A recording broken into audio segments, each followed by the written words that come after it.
Let's now talk to Labour MP for the Rother Valley, Jake Richards, who joins us once again. Good morning to you, Jake. Morning, Julia. Very much appreciate you joining us. Lots to talk about. Can I start, first of all, with well, again, it's been a big debate within the Tory party leadership, hasn't it, in recent years? And this is the role of the European Convention on Human Rights and indeed the European Court as well. But this is the story involving an Albanian criminal, Arjit Binaj, who basically was sneaked into Britain in the back of a lorry. He got deported. He won the right to stay in the country. But basically, after he'd sneaked back in, married his Lithuanian girlfriend who had leave to stay, had a baby with her. Basically, a week after the baby's born, he puts in his claim to stay, argued that he's got a right to a family life under Article 8 of the European Convention on Human Rights.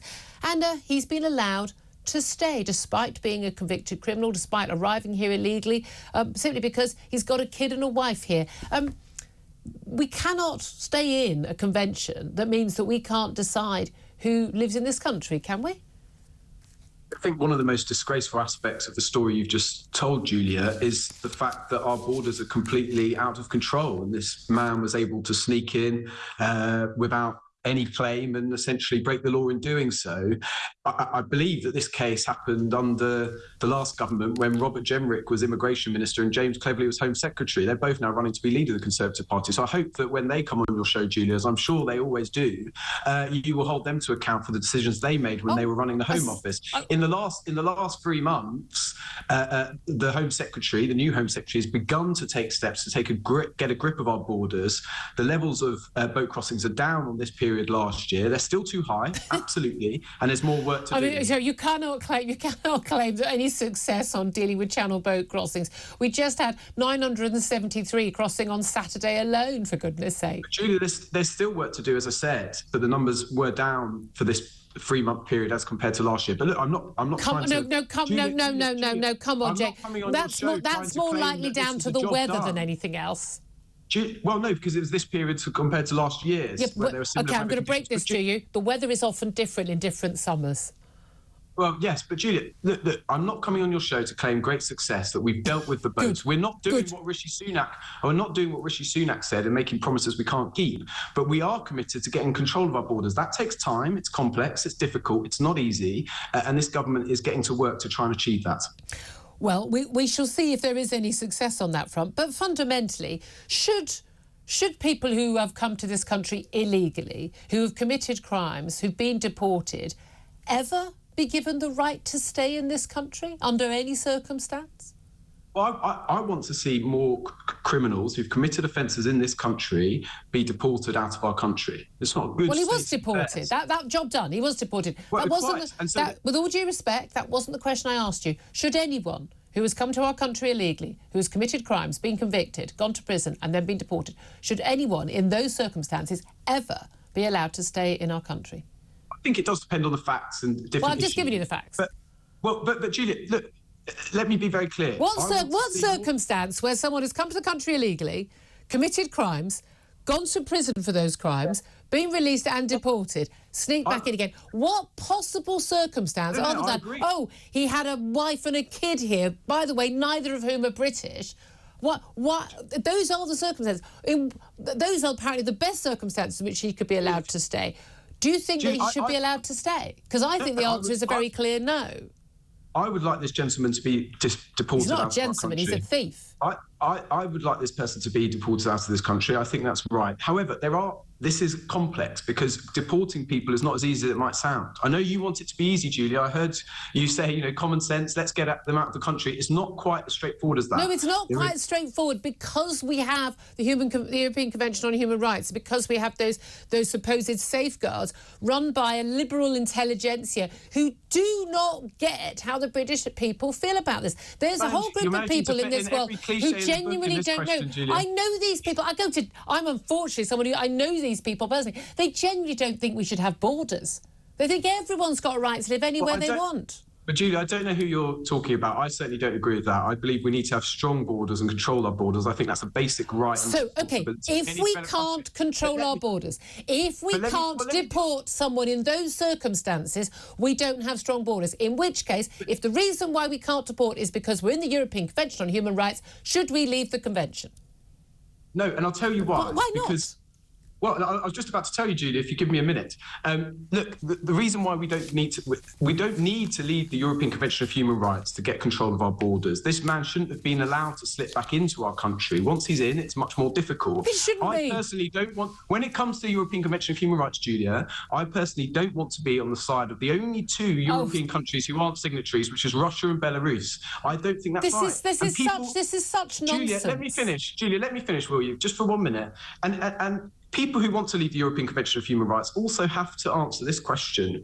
How will it affect the Good Friday Peace Agreement in Northern Ireland, which is based fundamentally on the European Convention of Human Rights? And even the 4 Tory candidates, only one is suggesting leaving the European Convention of Rights. The 3 that are operating on planet Earth recognise that this is difficult, complex, and leaving wouldn't solve the problem in any event. I accept it's difficult and complex, but however, if it's the European Convention that is being used to stop us deporting those people, then clearly it's no longer fit for purpose. And we have to stop this nonsense, particularly from the left, this idea that it is only within the European Convention of Human Rights that we have human rights. I'm sorry, Britain doesn't have a history of being ruled by fascist autocratic governments. We had human rights in this country much longer than most of Europe has. We don't need to take lessons from an appointed court of judges, by the way, who in the court, some of whom haven't even operated as judges in their own countries, for goodness sake, to establish human rights in this country. We're perfectly capable of safeguarding them ourselves.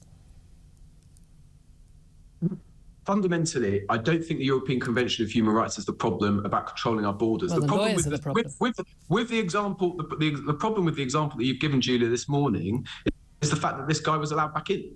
Now, that is just simply a failure on the very basics of controlling our border. And if we got a grip of that, then this wouldn't be a problem in the first place. We know how easy it is to get in. Belarus. 973 arrived on Saturday alone. Right, OK, we're going to move on from that. I just find it extraordinary people are still defending this. But let's talk about Lord Ali in the news again.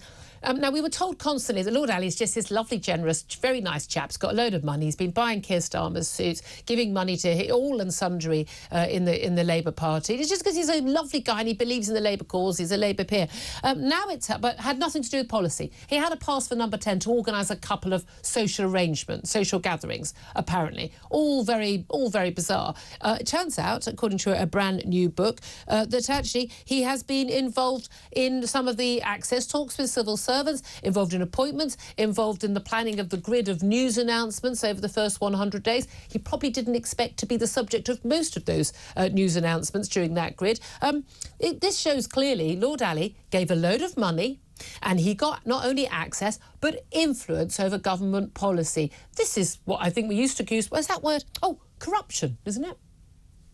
I don't know. I genuinely don't know which book you're talking about, Julia. But in terms of Lord Ali, he is a Labour parliamentarian, and he is committed to defeating the Conservatives both before the election. We were told he had nothing to do with policy. We told he didn't need a landship pass for anything other than social genuinely don't know what book you're talking about. OK, I'll tell you. This gold landslide, the inside story of the 2024 elections by political journalists Tim Ross and Rachel Wimmerth of Politico.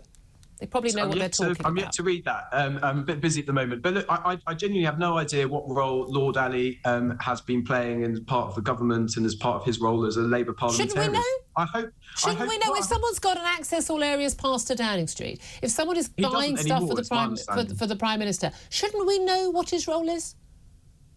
Well, shouldn't my you as an understanding is he doesn't have a pass. My understanding is he doesn't have a pass to Downing Street anymore. Not anymore. It was taken away when it became public. It wouldn't have been taken away otherwise. I'm not sure about that. I mean, look, I think we need to be very careful where we assume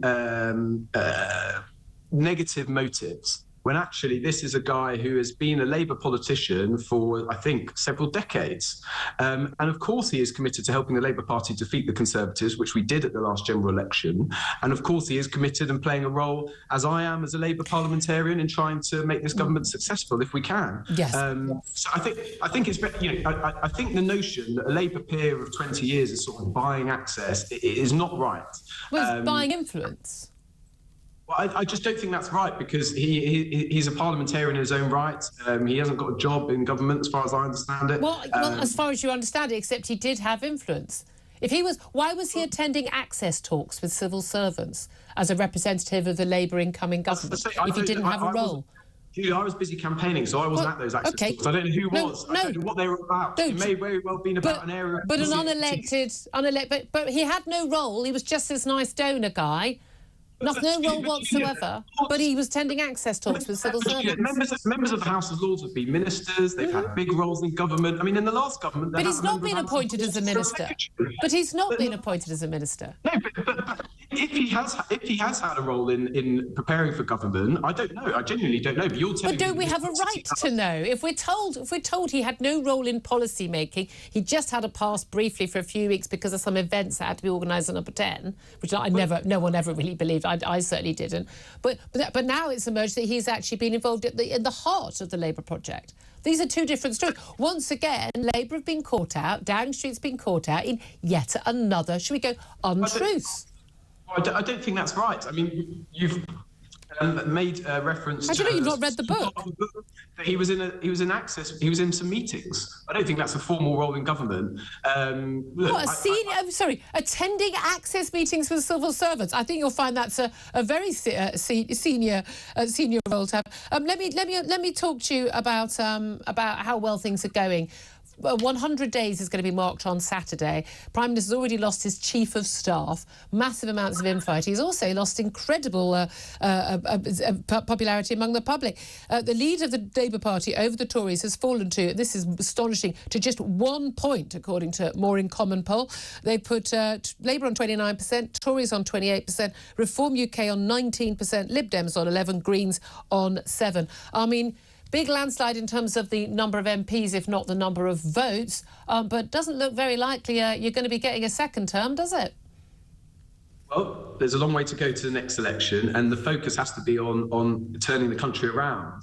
And you're right, of course, the government is going to have to make difficult decisions, and that will leave some people unhappy, and that will be unpopular at times. But I think what is wrong, and actually in the long term less popular, is bucking those decisions, not making the difficult decisions, being worried about being unpopular and not then getting the long-term policy decisions right. So it was right to, for instance, to slash winter fuel payments to 10 million pensioners, many of whom, by the way, will be demonstrating outside Parliament today. They, of course, if they paid 50 grand as donors to the party, apparently they get access to a minister to lobby them directly. But if they haven't, because they haven't got that money, then they just have to stand outside Parliament.